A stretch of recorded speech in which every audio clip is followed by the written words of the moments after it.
Is the United States supporting al-Qaeda in Syria? The answer is yes. Fact number one, there is no question that al-Qaeda fighters are part of the opposition forces attempting to overthrow Syria's government. Fact number two, the creation of al-Qaeda wasn't Islamic fundamentalism. It was the CIA. The Mujahideen was created by the CIA to cause problems for the Soviets. And you might say that's crazy talk, right? Here's Secretary of State Hillary Clinton. To be fair, we had helped to create the problem we're now fighting. How?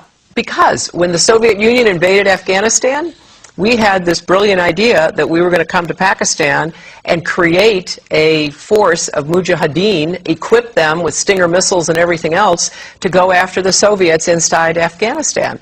And we were successful. The Soviets left Afghanistan, and then we said, great, goodbye, leaving these trained people who were fanatical in Afghanistan and Pakistan, leaving them well armed, creating a mess, frankly, that at the time we didn't really recognize. We were just so happy to see the Soviet Union fall, and we thought, okay, fine, we're okay now. Everything's going to be so much better. Now you look back, the people we're fighting today, we were supporting in the fight against the Soviets. So it's not a conspiracy theory, it's history. And it's history that's being repeated in Libya and now in Syria.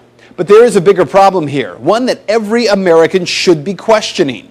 We're fighting al-Qaeda in Afghanistan, but we're also bombing al-Qaeda targets in Pakistan and in Yemen. And as we do that, something occurs known as collateral damage. Hundreds of civilians in Yemen have been killed in just the first half of 2012 by U.S. airstrikes aimed at al-Qaeda fighters. We also have a history of kind of moving in and out of Pakistan. I mean, let's remember here, the people we are fighting today, we funded 20 years ago. And we did it because we were locked in this struggle with the Soviet Union.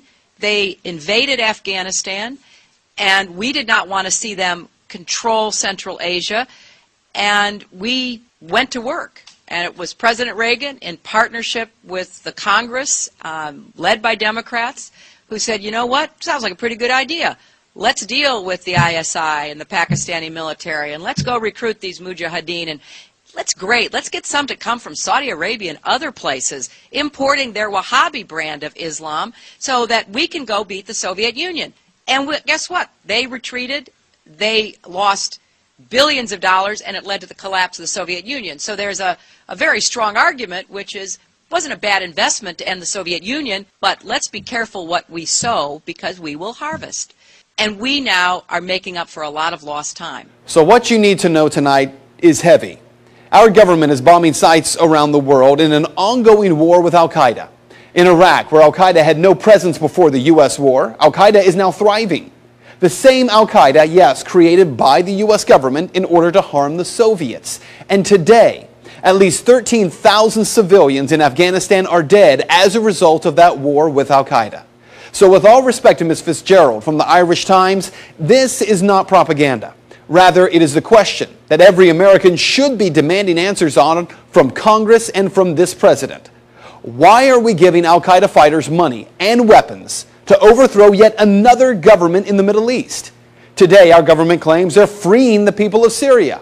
Tomorrow, if history tells us anything, we will be killing and wounding civilians in airstrikes and then referring to them as collateral damage in a war with an enemy who we brought to power.